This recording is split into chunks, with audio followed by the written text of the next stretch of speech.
자, 안녕하세요, 여러분들. 오늘도 여러분들의 합격을 위해서 최선을 다하도록 하겠습니다. 자, 첫 번째 문제부터가 여러분들 기분 좋은 문제가 나와 있어요. 적산인데 이런 짤막짤막한 문제는 분명히 풀이가 되셔야 됩니다. 첫 번째는 우리가 시멘트에 대한 창고 면적 문제로서 우리가 어떻게 적용을 해야 될 건지의 면적의 공식을 한번 정리해 보시면, 자, 면적은 미터의 제곱으로 놔두는 거고요. 시멘트의 폭, 시멘트 포대의 폭을 기준으로 해서 0.4 곱하기 스몰 n분의 라지 n으로 이렇게 풀이할 수 있을 겁니다. 스몰 n이라고 하는 건 저희가 쌓기 단수를 의미하는 거고요. 라지 n이라고 하는 건 저희가 포대수를 의미한다고 보시면 되겠죠. 그럼 보통 쌓기 단수라는 게 여기엔 조건에 주어져 있지만 혹여나 조건에 주어지지 않으면 저희는 13단 이하로 쌓는 걸 원칙으로 하기 때문에 13을 적용시켜야 되는 거고, 조건이 있으면 조건을 우선시합니다. 다만 여기에 보이는 이 포대수에 대한 값들을 우리가 세 가지 값으로 운용을 하죠, 여러분들. 600포 미만인 경우가 있고 600에서 1800포 사이가 있죠. 1800포 이하라고 해야 정확한 말이고요. 1800포 초과라고 얘기했었을 때 우리는 각각 어떤 값을 대입합니까? 라고 하면 얘는 전량을 다 얹이고요. 얘는 600만 놓고 계산을 하는 거고, 얘는 올라오는 포대수를 3으로 나눈 다음에 적용을 하는 겁니다. 그럼 지금 내가 사용하고자 하는 이 시멘트 포대는 우리가 요 포대수에서 어느 부분에 들어갈 건지를 먼저 생각을 해내셔야죠. 자, 600포 미만에 들어가는 게 500포일 거니까 얼마를 다 넣으면 돼요. 전량을 다 얹으면 되는 겁니다. 따라서 0.4 곱하기 쌓기 단수는 조건에 12단이라고 주어져 있고 500포니까 전량을 다 얹어서 이렇게 풀이를 하는 게 지금 해설이 되는 거죠. 이해되셨죠, 여러분들? 그러면 16.666666 나올 거니까 나는 다음과 같이 소수 조건에 대한 소수 처리에 대한 조건이 없으면 소수 몇째 자리까지 둘째 자리까지 표현할 수 있는 거니까 16.67m의 제곱이라고 항상 단위를 쓰려고 하는 거 여러분들 잊지 마시고요. 자, 두 번째는 샌드 드레인에 대한 얘기입니다. 항상 시험 문제 많이 나오는 거죠. 자, 이런 집안이 있으면 제가 집안을 일정한 간격을 갖고 이렇게 파게 됩니다, 여러분들. 그럼 판 흙을 저희가 요 위에 이렇게 프리 로딩 공법이라고 하는 걸 갖고 요 위에 쌓아놓죠. 그 쌓아놓게 되면 미리 제한을 가하겠다는 겁니다. 그러면 요 흙의 무게나 중력에 의해서 여기 있는 간격을 통해서 물들이 요 안으로 여러분들 모이려고 할 겁니다. 그럼 여러분들은 이 안에 뭘 놨을 거니까 모래를 이렇게 여러분들 말뚝을 만들어냈을 거니까 이 모래 안에 여러분들 간국수들이 모일 거고, 그 간국수를 한 번에 물을 배출하면서 암미를 촉진하는 공법을 샌드 드레인 공법이라고 하는 거죠. 그러면 가장 중요한 말이 어디서 대표적으로 점성토에서 대표적으로 행하는 탈수 공법을 의미하는 거죠.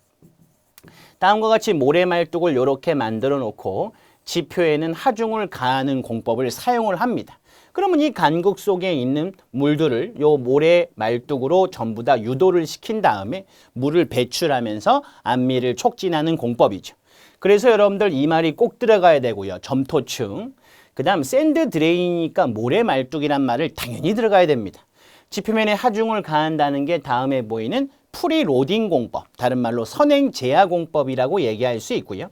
그럼 모래 말뚝을 통해 배출시키면서 암밀이라고 얘기하는 건 점성토에서만 쓸 수 있는 말이죠. 암밀은 집안의 외력이 가해지면요, 집안이 갖고 있는 간국수가 빠지면서 암밀, 우리가 보통 흙입자 사이가 좁아지는 현상을 암밀이라고 얘기할 수 있는 거고요. 그 다음 얘하고 비교할 건 다짐이죠. 얘는 여러분들 어디서? 점성토에서, 얘는 어디에서? 사질토에서 생기는 현상이고요. 얘는 간극 수가 빠지는 거고 얘가 공기가 빠지는 겁니다. 앞에 공통적으로 들어갈 말이 집안의 외력을 가하면 다음과 같이 정리하고, 흙 입자에 해당되는 사이가 어떻게 되는 현상? 좁아지는 현상이다라고 마무리만 해주시면 되는 겁니다. 공통적으로 들어갈 말들은 이렇게 정리를 해드리는 거니까 차이점만 비교를 조금 해주시고요. 자, 3번에 해당되는 흙파기 공법 시 역타설 공법의 장점을 쓰랍니다. 이 역타설 공법이라고 하는 건 우리가 1층 슬라브를 선시공한 다음에 지상과 지하에 해당되는 부분을 병행하면서 작업을 하기 때문에 우리가 뭐 1층 슬래브의 선시공으로 작업장으로 활용할 수 있다 보니까 협소한 도심지 공사에 적용할 수도 있고요. 또는 여러분들 기후의 영향을 받지 않아서 전천후 시공도 가능할 수 있겠죠. 이해되셨어요, 여러분들? 그 다음 여러분들 지상과 지하 작업을 병행으로 하기 때문에 공기 단축도 할 수 있고 주변 집안에 대한 제한 조건도 없고 뭐 그런 말들을 이렇게 쓰시면 되는 거고요. 얘에 해당되는 말도 시험 문제 많이 나오죠. 도심지에서 협소한 공사에 사용할 수 있는 이유를 나열하시오. 이것도 많이 물어볼 거니까 얘까지 여러분들 꼭 이해를 하십시오. 암기보다는 이해가 여러분들한테는 좀 편하실 거고요. 자, 4번에 계측기에 대한 종류인데 그 계측기에 대한 종류만 쓰는 문제가 나오다가 이번엔 여러분들 설치 위치를 쓰라고 하는 겁니다. 그럼요, 하중계라고 얘기하는 건 하중은 여러분들 토합을 견뎌내는 그 토합을 하중계라고 얘기할 수 있으니까 버팀대의 양단에 설치해야 하중이 어느 정도 들어오는지를 우리가 관측, 계측이라는 걸 할 수 있겠고요. 이 토합계도 마찬가지죠, 여러분들. 보통 우리가 토합 측정이 필요한 위치에 쓴다고 보시면 되고 변형률 계도 버팀대가 어느 정도가 변형이 될 거냐. 이 토합에 의해 변형이 생길 수 있잖아요. 그래서 버팀대의 뭐 중간 부분이나 버팀대 부분에 내가 다음과 같이 설치한다고 보시면 되고 경사계라고 하는 건 인접 건물의 경계, 이런 경사가 생기는지를 확인할 거니까 인접 건물에서 경사가 측정이 필요한 위치라고 여러분들 보시면 될 겁니다. 꼭 하나씩 여러분들 정리해 주시고요. 얘를 영어로 보통 우리가 로드셀이라고 하는 거죠. 뭐 토합계는 당연히 여러분들 아실 거고 변형률계를 우리가 스트레인 게이지라고 보통 얘기할 수 있고 경사계라고 얘기하시는 건 틸트미터 또는 간극수압 측정계라고 얘기하시면 어떤 거 있었어요? 그렇죠. 피에조미터라는 것도 있을 수 있는 거니까 그 종류까지도 같이 기억하시고요. 자, 5번에 해당되는 다음 용어를 설명하십시오. 슬럼프 플로우라고 하는 건 정확히 먼저 기억하셔야 돼요. 슬럼프 테스트부터 먼저 기억합니다. 슬럼프 테스트라고 하는 건 다음과 같은 이렇게 원통형 직경으로 돼 있는 거죠. 여기는 10cm, 여기는 20cm, 높이를 30cm라고 했었을 때 이 안에 굳지 않은 콘크리트를 3번에 나눠서 비빕니다. 다음과 같이 넣는 거죠, 여러분들. 그러면 제가 이 해당되는 손잡이를 통해서 슬럼프 콘을 들어 올리면 다음과 같이 이렇게 콘크리트가 있어야 되는데 이 안에 들어간 건 아까 말씀을 드린 대로 굳지 않은 콘크리트니까 분명히 이렇게 흘러내려가 버릴 겁니다. 그럼 여러분들 여기서부터 여기까지를 우리가 뭐라고 하는 거예요? 이걸 슬럼프라고 보는 거죠. 그럼 슬럼프 플로우는 뭡니까? 라고 하면 얘를 여러분들 다음과 같이 넘겼을 때 이건 제가 앞에서 인면도에서 본 거고요. 위에서 쳐다보면 다음에 해당하는 원형이 이런 원형이 보일 텐데 여러분들. 얘가 저를 탁 들어 올리는 순간 이렇게 퍼져나가 버릴 겁니다. 이 원의 직경을 보면서 반죽 질기를 측정하는 실험을 슬럼프 플로우라고 하는 거죠. 슬럼프 콘을 들어 올린 후에 원형으로 퍼진 콘크리트의 직경, 여기에 직경을 한번 측정해 보겠다고 하는 거죠. 굳지 않은 콘크리트의 유동성, 컨시스턴시, 반죽 질기라는 걸 판단하는 실험이고요. 조립률이라고 얘기하는 건 우리가 보통 10개 채를 이용해서 무슨 실험을 해요? 체가름 실험을 합니다. 그러면 이 조립률은 뭐 하려고 하는 실험입니까? 라고 하면 골재의 입도, 굵고 잔 게 얼마나 잘 섞여 있느냐의 그 정도를 판단하는 걸 입도라고 하는 거죠. 골재의 입도를 판단하기 위해서 10개 채에 해당되는 체가름 실험을 실시하고요. 거기에 누적, 잔류입니다. 남아있는 백분율에 해당되는 합을 뭘로 나눈 값이라고 보시면 돼요. 100으로 나눈 값이라고 보는 걸 저희는 조립률이라고 하는 거죠. 이 10개 채에 해당되는 것도 여러분들 얼마부터 시작? 80 나누기 2씩만 계속 들어오면 됩니다. 5, 2.5 나누면 1.25가 나올 텐데 5는 그냥 무시하시고 0.6, 0.3, 0.15까지가 다음에 해당되는 10개 채를 물어볼 수 있는 거니까 얘도 여러분들 참고적으로 정리를 좀 부탁을 드리겠습니다. 자, 그다음 6번째는 이 폭렬 현상이라는 거 많이 물어보잖아요. 일단 먼저 모든 내용의 대책이나 특징을 아시려면 거기 용어가 뭘 뜻하는 건지를 먼저 알아야 됩니다. 그럼 폭렬 현상에 대한 정의를 정리하면 다른 데는 안 생기고 고강도 콘크리트에만 발생할 수 있습니다. 그럼 우리가 고강도 콘크리트에 발생하는 현상으로서 고강도라는 말은 안에 공극이 많아요? 없어요? 없죠. 공극이 없죠. 공극이 없어서 우리가 화재가 발생했었을 때 증기가 밖으로 분출이 될 수 있어요? 없어요? 없어요. 분출이 당연히 여러분들 될 수가 없기 때문에 열이 한 번에 폭파되는 현상을 뭐라고 하는 거예요? 폭열 현상이라고 얘기할 수 있는 겁니다. 그러면 대책은 내화성 있는 골재를 써주든가 피복 두께를 두껍게 하든가 여러 가지 내화 피복 공법이라는 걸 사용을 하는데 일반적으로 여러분들 다음에 해당하는 방화 페인트 같은 걸 도포하는 것도 일종의 내화 피복 공법이라고 볼 수 있겠죠. 이렇게 대책과 정의에 대한 부분 폭열 현상은 꼭 여러분들 정리를 좀 해주셔야 될 거예요. 자, 그 다음 7번입니다. 콘크리트의 응결 경화 시에 온도 상승 후 냉각하면서 발생하는 온도 균열을 방지하는 대책을 3가지 쓰라고 하는 겁니다. 그럼 결과적으로 우리가 똑같은 문제지만 뭐라고 쓰시면 돼요? 매스 콘크리트에 해당되는 온도 균열의 방지 대책을 3가지 쓰라는 말하고 같은 말이죠. 그럼 1번은 지금 여러분들 온도가 상승이 됐을 거니까 더 뜨겁게 해주면 안 될 거잖아요. 따라서 수화열이 어떤 거? 적은 시멘트를 써야죠.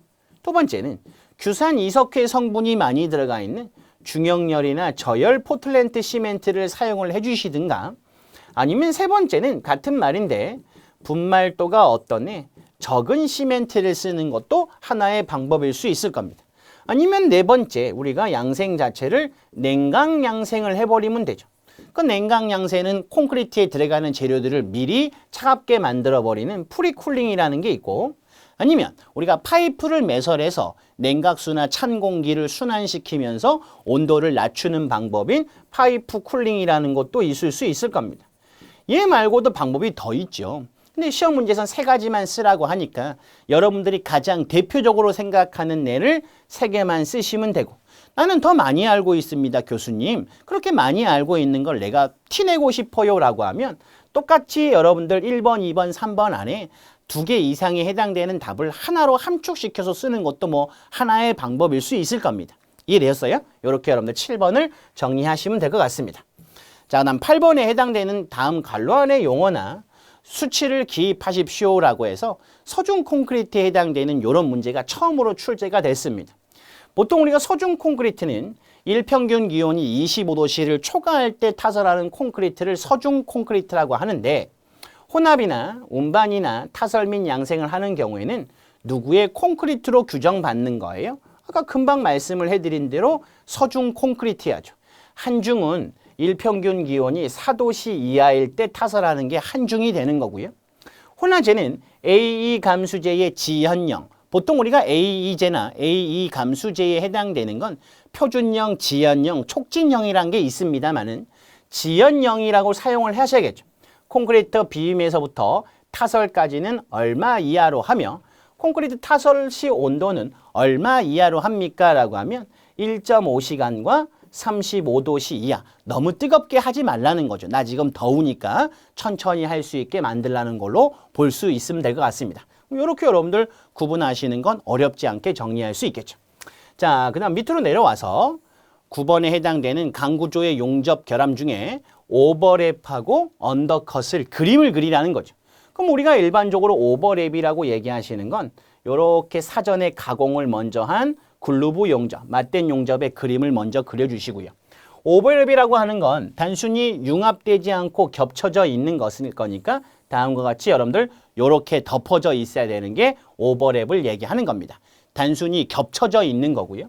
언더컷이라고 얘기하시는 건 다 채워지지 않고 홈이 남는 부분을 우리가 언더컷이라고 얘기할 수 있는 거니까 다음과 같이 이렇게 용접이 되셔야겠죠. 그래서 여러분들 요거 해설을 보시면 여기는 단순히 겹쳐져 있다. 겹침이라고 보시면 되고 여기는 여러분들 다 채워지지 않고 홈이 생긴 거다라고 해서 빈틈이라고 쓰셔도 좋고 홈이라고 쓰셔도 좋습니다. 이렇게 그림을 도식하는 문제가 최근에 한 문제씩 출제되고 있을 거니까 눈여겨 한번 봐두시고요. 자, 10번입니다. 강구조 공사에서 기초 앵커 볼트를 우리가 매립하는 방법을 3가지 쓰랍니다. 앵커 철물의 지름이 크거나 대규모 공사일 때는 고정 매입 공법을 쓰는 거고요. 상대적으로 여러분들 앵커 지름이 작거나 소규모 공사에선 나중 매입 또는 나중 매립 공법을 쓰는 거고요. 두 개를 합쳐서 하면 보통 우리가 가동매입공법이라고 얘기할 수 있는 거니까 여기 지금 매입공법의 종류를 쓰라고 돼 있으니 뒤에 다 뭘로 마무리하세요. 매입공법이라는 걸로 마무리를 좀 부탁을 드리겠습니다. 학습하실 때부터 이런 습관을 기르셔야 시험장 가셔서 내가 생각지도 못한 변수를 여러분 바로바로 적용할 수도 있을 거고요. 자, 11번입니다. 조적공사에 대한 얘기죠. 보통 우리가 조적공사는 가로 및 세로 줄눈의 너비는 도면 또는 시방서가 정한 바가 없을 때는 일반적으로 몇 미리? 10mm를 기준으로 합니다. 물론 내화 벽돌은 6mm를 기준으로 하는 거고요. 벽돌 쌓기 도면 또는 시방서에 정한 바가 없을 때는 영식 쌓기 또는 활안식 쌓기를 쓰는 거죠. 영식 쌓기는 영국식 쌓기를 의미하는데 가장 단단한 쌓기법으로서 항상 막힌 줄눈을 만들기 위해 어느 면에 보여야 됩니까? 마구리 면에 여러분들 2호 토막으로 마무리하는 방식이고요. 환원식 쌓기는 가장 많이 사용하는 방식으로서 무슨 면에? 길이 쌓기 면에 누가 보여야 돼요? 죄송합니다. 길이 쌓기 면에 7호 토막이 보여야겠죠. 항상 한 켠은 마구리, 한 켠은 길이, 한 켠은 마구리, 한 켠은 길입니다. 거기에서 무슨 쌓기 면에? 그렇죠. 마구리 쌓기 면에 2호 토막이 보여야 되는 거고요. 얘도 마찬가지로 한 켠은 길이 쌓기, 한 켠은 마구리 쌓기 이렇게 번갈아 가면서 갈 텐데 이 해당되는 7호 토막은 어디 보여야 되는 거예요? 긴 면에 보여야 될 거니까 다음과 같이 길이 쌓기 면에 봐주셔야 될 겁니다. 하루 쌓기 높이는 일반적으로 1.2에서 1.5m를 표준으로 하는 거죠. 얘는 1.2라고 쓰고 얘는 1.5라고 쓰면 될 것 같고요. 벽돌벽과 블록벽과 서로 직각으로 만날 때는 연결 철물을 만들어서 블록은 보통 3단마다 보강을 하게 되는 겁니다. 그래서 여러분들 지금 이렇게 괄호 넣기 나와 있는 문제는 당연히 풀어주셔야 되는 거죠. 이해되었어요? 꼭 한번 정리가 되셔야 됩니다. 자, 밑으로 오시면 12번. 백화현상에 대한 방지책을 다음과 같이 4가지를 쓰세요. 마찬가지죠. 백화현상이 뭔지를 알아야 내가 대책을 쓸 거잖아요. 보통 우리가 빗물이 벽돌이나 몰타르 안으로 들어옵니다. 그럼 여러분들 이 석회분 성분하고요. 공기 중에 있는 탄산가스, 다시 얘기하면 이산화탄소가 만나서 벽돌 표면에 흰 가루가 돋는 현상을 백화 또는 백태라고 보통 얘기하는 겁니다. 그럼 문제는 비도 문제일 것 같고요. 맞죠? 아니면 여러분들 석회 안으로 이렇게 벽돌이나 몰타르 안으로 석회 성분에서 이산화탄소가 만나는 거니까 첫 번째는 여러분들 비 올 때 시공을 금지를 하거나 아니면 벽돌 표면으로 빗물이 들어오지 못하게 뭐 파라핀 같은 도료로 벽돌 표면을 발라버리거나 아니면 줄눈으로 빗물이 못 들어오게 줄눈에 무순 처리를 하거나 방수 처리를 하거나 아니면 애초부터 여러분들 벽돌이 양질의 벽돌을 쓰시면 되잖아요. 소성이 잘 된 벽돌이나 흡수성이 작은 벽돌을 쓰는 것도 뭐 하나의 방법일 수 있고 또는 여러분들 비가 흘러서 내려가지 못하도록 뭐 비마기 같은 거 설치하는 것도 다음에 백화에 대한 방지 대책으로 볼 수 있는 겁니다. 대책, 특징, 무조건 뭐부터 먼저 아셔야 돼요. 정의를 알아야 내가 그거에 대한 대책과 특징이라는 걸 나열할 수 있는 거니까 정의 공부하는 데 시간을 조금 투자하시기 바라겠습니다. 그 정의를 모르시면 말 그대로 여러분들 처음부터 끝까지 전부 다 뭐 하셔야 돼요? 암기라는 걸 해야 될 거니까 그게 피로도가 더 많으실 겁니다. 자, 목재는 가장 취약한 게 여러분들 부패가 가장 걱정일 거예요. 그래서 방부 처리를 하는데 방부 처리 방법에는 침지법이라는 거 있죠. 침지라고 하면 말 그대로 뭐 하는 거구나. 물에 담그는 거구나. 물이나 방부액에 담가서 산소를 차단하는 공법을 침지법. 두 번째 얘기하시는 건 도포법이라고 합니다. 목재 표면에 뭘 발라버리는 거예요? 방부액을 칠하는 거죠. 방부제를 칠하는 방법이고요. 세 번째 얘기하는 건 표면 탄화법이라는 게 있을 겁니다. 우리가 목재 표면을 다음과 같이 불로 태워서 수분을 제거시키는 방법이고 네 번째 해당되는 건 주입법이라고 해서 밖으로 칠하지 말고 안에 이렇게 주입을 하자. 그래서 방부제를 우리가 가압으로 주입하는 방법을 주입법이라고 얘기할 수 있는 겁니다. 종류도 많이 물어보고 이 문제와 같이 설명하는 것도 많이 물어볼 거니까 꼭 한번 여러분들 구분해 보시기 바라겠습니다. 자, 그 다음에 이제 목구조 1층 마루널 시공 순서를 보기에서 보고 번호 순서대로 여러분들 나열을 하라고 하는데요. 일단 여러분들 우리가 얘기하시는 동바리부터 먼저 세워야 됩니다. 그럼 동바리를 다음과 같이 이렇게 세우려고 봤더니 동바리를 세우려고 1번을 체크하려고 봤는데 여기 동바리 돌이란 게 보이죠? 그럼 여기에 동바리 돌이 먼저 있다는 겁니다. 그럼 동바리 돌 설치하고 그다음 동바리를 이렇게 설치하는 거죠. 자, 동바리를 여러분들 댔을 거니까 위에 당연히 누가 들어와야 돼요? 멍해란 게 이렇게 들어올 겁니다. 자, 멍해를 이렇게 설치하는 거니까 2번이 들어와야 되고 그 얘하고 직교 방향으로 누가 들어오는 거예요? 장선이라는 걸 이렇게 설치를 하는 거죠. 됐죠? 직교 방향으로 설치하는 장선이 들어오는 거고 그 위에 여러분들 너를 이렇게 올리셔서 만들어내시면 목조 1층에 해당되는 마루너를 만들 수 있는 겁니다. 이게 어찌 보면 뭐하고 똑같아요? 거푸집하고 똑같습니다. 거푸집도 동바리 설치하는 거죠. 그 다음 여러분들 뭐 설치하고요? 멍에 설치하고 그 다음 장선 설치하고 요 위에를 거푸집 널이라고 하는 거죠. 이건 여러분들 마루널이니까 마루널이라고만 들어오는 거고요. 거푸집에선 걔를 거푸집 널이라고 보통 하는 겁니다. 이렇게 여러분들 동바리, 멍에, 장선, 거푸집 널을 일체화하면서 쓰는 바닥판 전용 거푸집을 뭐라고 하는 거예요? 그걸 테이블 폼이라고 다른 말로 플라잉 폼이라고 얘기할 수 있는 거죠. 이해되었어요? 이렇게 순서도 여러분들 한번 기억을 해주시기 바라겠습니다. 자, 15번은 적산 문제로 여러분들 보실 수 있을 텐데 다음 도면을 보고요. 방수 면적, 누름 콘크리트량, 다음에 해당하는 보호 벽돌량까지 전부 다 계산을 하라고 하는 거니까 제가 살짝 옆으로 밀려서 구분을 한번 해보도록 하겠습니다. 자, 일단 첫 번째는 옥상에 해당되는 방수 면적부터 계산을 하는데요. 방수 면적은 지금 여기 봤더니 여러분들 방수가 요렇게도 방수가 돼 있고요. 그 다음 여러분들 요 위에도 방수가 요렇게 돼 있는 모습이 보일 겁니다.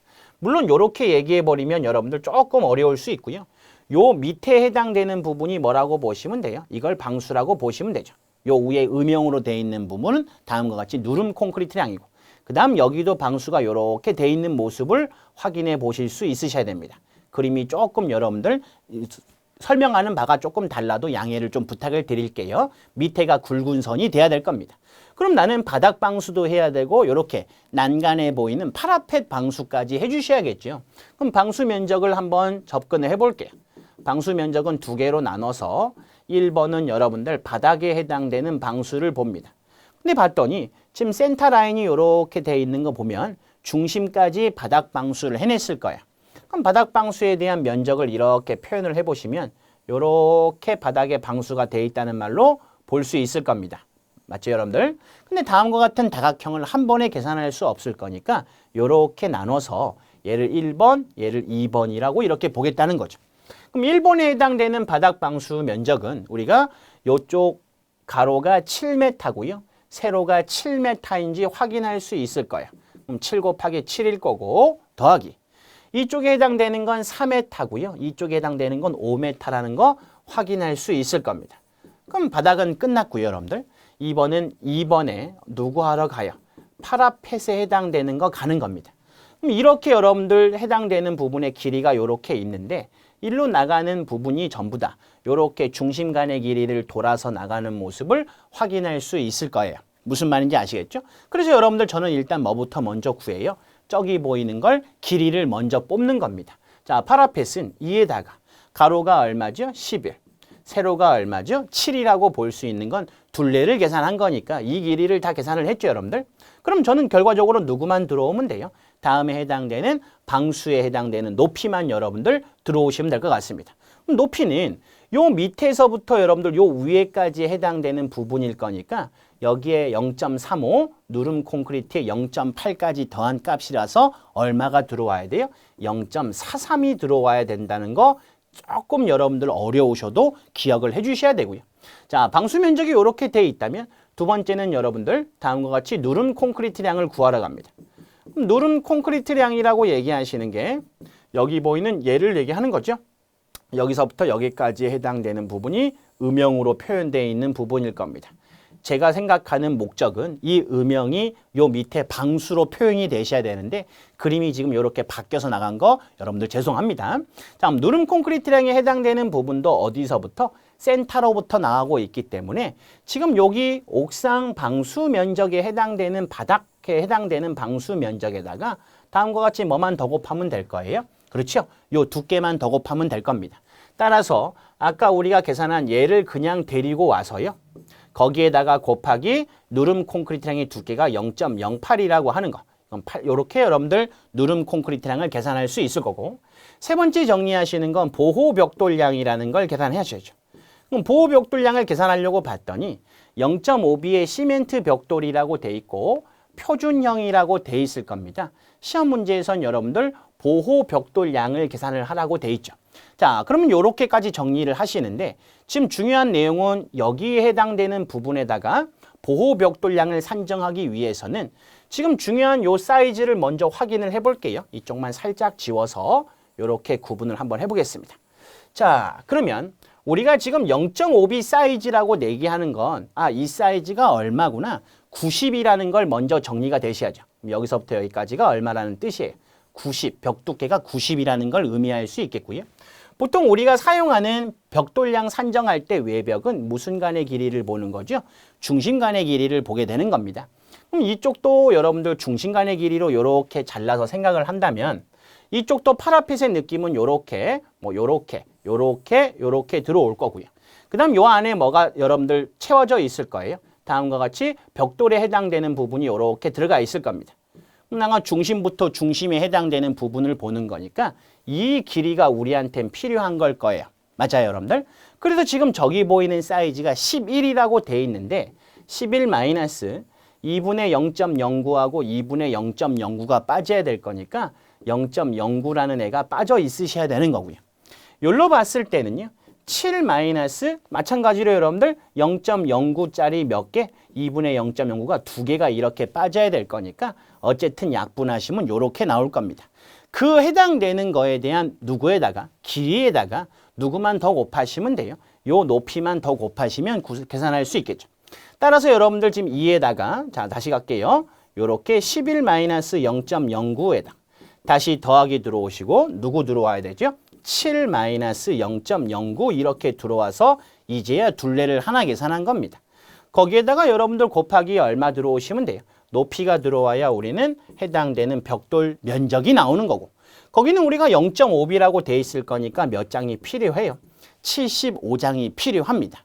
근데 이 문제는 여러분들 여기에 보호벽돌의 정미량이라고 얘기하시면 안 되고 소요량이라고 보통 시험 문제는 출제가 됐었을 겁니다. 그래서 소요량이기 때문에 시멘트 벽돌이란 말을 보시고 할증률을 얼마 곱할 거구나 1.05라는 걸 곱할 거구나라고 지금 해설을 해놓은 거죠. 자, 확인하러 갑니다. 자, 다음에 해당하는 부분을 볼게요. 일단 우리가 옥상 방수 면적은 여기서부터 여기까지가 밑바닥에 해당되는 방수 면적, 바닥 방수를 의미하는 거죠. 자, 여기에 해당되는 건 우리가 파라펫에 해당되는 건데 그 파라펫에 해당되는 높이가 우리가 누름 콘크리트량은 0.08이고요. 벽돌량 높이는 0.35니까 더해서 들어온 거고 누름 콘크리트량에 해당되는 건 방수 면적에 해당되는 거 그대로 데리고 와서 우리가 해당되는 두께만 더 곱하면 될 거니까 확인할 수 있을 겁니다. 그 다음 보호벽돌량을 산정하는 거에는 11-0.09가 2분의 0.09를 반씩 뺀 거고요. 7-0.09도 마찬가지죠. 그래서 둘레를 먼저 뽑고 높이를 이렇게 곱해 놓고요. 75장은 다음과 같이 0.5B일 때의 단위 수량이고 1.05라고 하는 건 다음과 같이 할증률을 고려한 소요량이라고 보시면 됩니다. 여기는 지금 소요량이라고 돼 있는데 여기 지금 정미량이 잘못된 거니까 그것만 여러분들 양해 좀 해주시기 바라겠습니다. 자, 이렇게 마무리할 수 있는 거예요. 방수하고 벽돌량을 동시에 물어볼 수 있는 아주 좋은 문제니까 얘 꼭 한번 풀어보시고요. 자, 16번 수장 공사에 대한 설명입니다. 갈로 안에 알맞는 말을 채우시기 바라겠습니다. 저도 여러분들 이 내용은 모르니까 주어져 있는 대로 한번 읽어보겠습니다. 자, 반자틀 바지 행거를 고정할 때 달대 보트는 현장재를 떨어지지 않도록 인서트, 보통 달대를 고정하는 철물을 얘기하죠. 용접 등의 적절한 공법으로 설치하고요. 달대 볼트는 주변부의 단부로부터 150mm 이내에 배치하고 간격은 900mm 정도로 한답니다. 천장 깊이가 1.5m 이상인 경우에는요. 가로하고 세로하고 1.8m 정도의 간격으로 달대 볼트의 흔들림 방지용 보강재를 설치하라고 하는 거고요. 저도 몰라요. 여러분들 답을 봤더니 이런 답이랍니다. 현장 타설 콘크리트 및 프리캐스트 콘크리트 부재에 설치할 경우에는 미리 설치한 강제 인서트나 앵커 볼트를 달대 볼트 바지에 반자틀 바지에 몇 미리의 간격으로 설치하랍니까? 1600이라고 하는 겁니다. 이렇게 최근에 나왔던 문제들은 숫자만이라도 여러분들 이제 기억을 하셔야겠죠.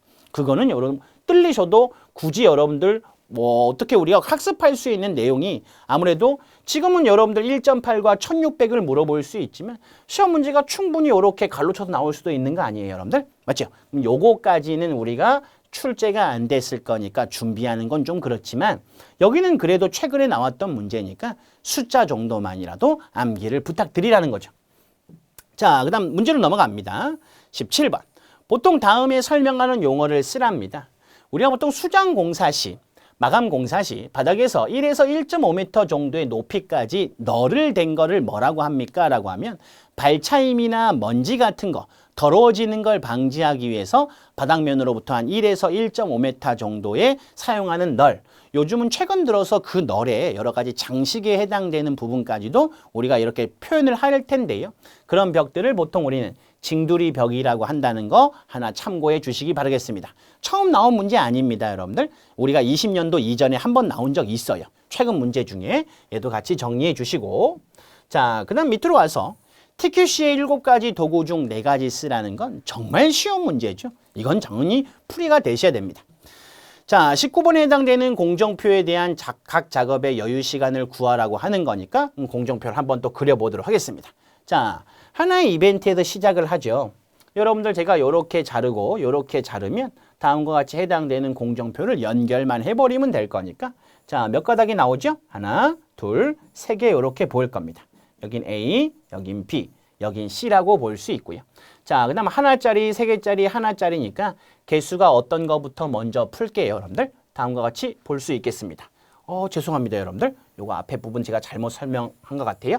하나씩 다시 볼게요. 하나의 이벤트에서 시작해서 선행 작업 없는 게 A 혼자죠. 네, 제가 잘못 본 것 같습니다. 여기서 여러분들 몇 가닥이 나가야 돼요? 이렇게 세 가닥이 나가야 될 겁니다. B하고 C하고 D하고. 여러분들 보시면서 푸는 거하고 제가 옆에서 보면서 푸는 거하고 이게 정말 어렵습니다, 여러분들. 자꾸 풀면서 여러분들 머리가 정말로 빨리 회전이 돼야 될 거니까 중간중간에 실수했다면 여러분들 양해 좀 해주시고요. 자, 그 다음 하나짜리, 세 개짜리일 거니까 개수가 적은 거부터 풀겠습니다. B 끝나고 E 나가죠. 그럼 B 끝나고 E 나가고 다시 D 끝나고 G 나갑니다. D 끝나고 G 나가죠. 그 다음 여러분들 B, C, D 끝나고 E 나가라고 하니까 B하고 C하고 D를 한 군데 끝내오라는 말은 이렇게 더미를 통해서 끝내올 수 있을 겁니다. 그런 다음에 여러분들 누구 나가면 되죠? F 나가면 되겠죠. 자, 그런 다음 하나짜리, 두 개짜리, 세 개짜리니까 개수가 적은 거부터 풉니다. 그럼 여러분들 E 끝나고 누구 나가고 H 나가고 자, EF 끝나고 I 나갈 거니까 E하고 F를 끝내려면 이렇게 해서 I가 나가면 되겠네요. 자, 그 다음 EFG 끝나고 J 나갈 거니까 여기 EF가 와 있죠, 고맙게. 그럼 너하고만 연결하면 되겠네요. 자, 이렇게 내려와서 누구 나가면 돼? J가 나가면 됩니다. 자, 그 다음 H하고 I하고 J 끝나서 K 나갈 거니까 H하고 I하고 J를 다음과 같이 하나로 끝나긴 하지만 시작이 다르니까 더미 없이 연결할 수 있으셔야죠. 그 다음 여러분들 여기 K가 나오고 시키는 거 없으니까 하나로 마무리하면 됩니다. 자, 그럼 얘는 0이고요. 얘는 1로 보시면 되고 얘는 2고요. 얘는 3이고 얘는 4가 돼야 됩니다. 화살표 방향을 항상 잘 보셔야 돼요. 그럼 얘는 5고요. 얘는 6, 얘는 7로 보시면 되고 얘는 8일 거고 얘는 9라고 여러분들 보시면 되겠네요. 그럼 이제 일수를 여러분들 얹습니다. A는 5일이고요. B는 6일이고 C는 5일이고 D는 4일 이렇게 볼 수 있을 겁니다. E는 3일이고 F는 7일이고 G는 8일로 볼 수 있고요. 자, H는 6일이고요. I는 5일이고 J는 8일이고 K는 7일일 거니까 공정표를 다 그려보셨다면 이거 갖고 여러분들 조금 위로 올려서 일정 계산의 값을 한번 정리해 보도록 할게요. 자, 여기는 0이겠죠. 1로 오면 5일 거고요. 1로 오면 11일일 겁니다. 그냥 오면 10일, 여기도 봐야겠네요. 5에서 4 더하면 9일 거고 9가 그냥 들어오고 더하시면 10 나오고 내려오면 11일 거니까 11일이라고 얘기하셔야겠죠. 자, 그 다음 1로 오시면 여러분들 14가 될 거고 그냥 오면 14, 1로 오면 18이 될 거니까 18이라고 써보시는 거죠. 그 다음 여러분들 1로 오면 18이고 1로 오면 17일일 거니까 18이라고 큰 거 쓰는 거고요. 자, 여기는 여러분들 꼬챙이가 3개 들어오니까 더하면 20, 23, 26이라서 26이라고 쓸 수 있을 겁니다. 그럼 얘는 33이라고 얘기하시고요. 33부터 이제 역진 계산하러 가셔야죠. 얘는 엉덩이가 하나니까 26에서 8 빼면 18이 여러분들 될 수 있겠고, 엉덩이 두 개죠. 18이 그냥 올라오고 26에서 5 빼면 21일 거니까 작은 값 18을 쓰는 거고요. 18이 그냥 들어오고 26에서 6 빼면 20일 거니까 우리는 작은 값 18을 이렇게 써주는 걸 겁니다. 다시 얘는 엉덩이 하나죠. 18에서 7 뺐더니 얼마고? 11일이 되는 거고, 11일이 그냥 들어오고 18에서 3 빼면 15일 거니까 작은 값 10일 쓰는 겁니다. 그럼 얘는 11일이 그냥 들어오고 18에서 8 뺐을 거니까 작은 값 10을 써줘야겠죠. 얘는 엉덩이가 3개네요. 11에서 6 빼면 5가 되죠. 11에서 5 빼면 6이 되고, 10에서 4 빼면 6이 될 거니까 5가 제일 작은 값일 거고, 보나마나 0일 겁니다. 그럼 여러분들 이렇게 들어오고요. 위로 이렇게 올라가시면 되겠네요. 그 다음 더미를 타고 더미는 굵은 점선으로 내려와야 됩니다. 그런 순간 다시 일로 가야 될 것 같고요. 그 다음 다시 밑으로 이렇게 내려와야겠죠. 그 다음 올라가셨고, 그 다음 올라가서 CP는 다음과 같은 경로가 발생을 할 겁니다. 그럼 이 경로를 갖고 우리가 TF는 보통 4일절, TF는 4일절로 구하시면 되고요. 자, FF라고 얘기하시는 건 일반적으로 뭘로 구하되 3일절로 구하시되, 더미만 나가는 경우엔 뭘로 바꾸시면 돼요? 4일절로 바꾸시면 되는 겁니다. 그 다음 여러분들 DF라고 하는 건 아까 TF에서 누구를 빼버리면 돼요. FF를 빼버리면 그게 DF가 되는 거니까 그 값만 여러분들이 한번 풀이해 보십시오. 이거는 여러분들 뭐 매번 해왔던 문제니까 그렇게 해서 여러분들 각각 기법에 따라서 우리가 네모, 세모에 해당되는 기법으로 바꾸시면 이렇게 여러분들 공정표가 완성이 될 수 있을 거고요. 그거에 따른 TF, FF, DF 충분히 계산을 하실 수 있을 거라고 봅니다.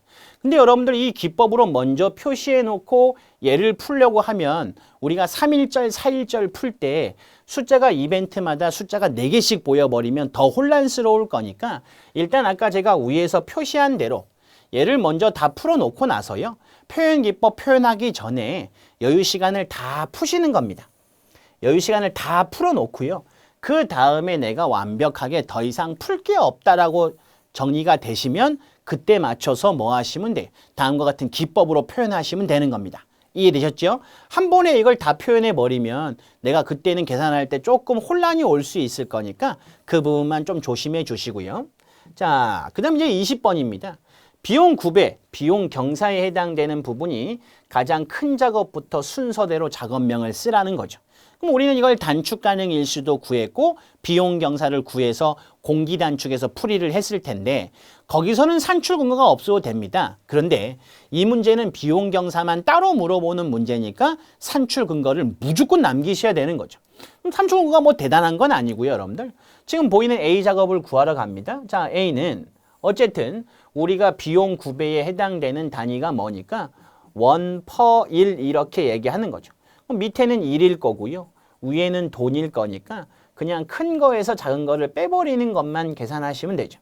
이해되셨죠? 이런 건 쓰는 거 아니고 근거는 여기서부터 출발입니다. A는 2일이고 1일일 거니까 큰 건 2일이고 작은 건 1일일 거구나. 돈은 2,000원이고 돈은 3,000원이니까 3,000원에서 얼마 빼면 되겠구나. 2,000원 빼면 되겠구나. 이렇게 여러분들 정리를 해내시면 되겠죠, 여러분들. 그럼 내가 그거 정리하시면 얼마 나와요? 1,000원 이렇게 나오는데 1,000원이 아니라 단위는 이렇게 쓰셔야 맞는 거죠. 1/1이라고 쓰셔야 될 것 같고요. 자, 그럼 B작업 여러분들 구하러 갑니다. B작업은 여러분들 일단 여기로 올게요. 4에서 얼마 빼시면 되고 2 빼면 되겠죠. 이젠 돈 빼러 갑니다. 얼마에서? 6,000원에서 3,000원 빼면 되는 거 아닌가요? 죄송합니다. 자꾸 0이 6으로 써지는 것 같아요. 그럼 여러분들 나누시면 얼마가 되겠죠? 1,500원 per 1이라고 쓰셔야 맞는 말일 거고요. 그럼 얘도 여러분들 C작업 풀러 갑니다. 날짜끼리 빼시면 얼마 빼기 얼마? 8 빼기 3이라고 보시면 되고 돈끼리 이렇게 뺍니다. 8,000원에서 얼마 빼시면 되죠? 5,000원 빼시면 될 거잖아요, 여러분들. 그럼 분자는 얼마 나왔을 거고? 3,000원. 분모는 얼마 나왔을 거예요? 5라고 나왔을 겁니다. 그럼 나는 600원이라고 이렇게 쓸 수 있겠죠. 그렇게 해서 여러분들 시험 문제는 각각의 작업을 구하라는 게 아니라 큰 작업부터 순서대로 쓰라고 하는 거니까 가장 큰 게 누구죠? B, 그 다음 누구고? A, 그 다음 누구고? C. 이렇게 마무리하시면 답에서 요구한 조건대로 우리는 풀이가 되는 걸 겁니다. 이해되었죠? 이렇게 얘 비용 경사만 갖고도 단일 문제가 출제될 수 있는 거니까 이 부분까지 구분하시면 좋겠습니다. 이해되었어요? 자, 밑에 있는 문제는 뭐 구조 시간에 여러분들 풀이했던 문제니까 저는 여기까지가 마무리된 겁니다. 뭐 공정도 공정인데 지금 2회차 문제에선 제가 중요하게 본다는 게 하나만 꼽으세요라고 한다면 아까 옥상 방수 면적과 누른 콘크리트량과 보호 벽돌량 산정하는 부분 꼭 한번 풀어보시고요. 여러분들 이해가 조금 안 되시면 언제든지 게시판에 여러분들 질문을 해주십시오. 요즘 질문이 너무 안 올라와요. 그 질문 해주시면 질문 올라오는 대로 제가 확인하고 바로 답변을 해드리도록 하겠습니다. 자, 수고 많으셨고요. 전 다음 시간 때 찾아뵙도록 하겠습니다. 고생하셨습니다.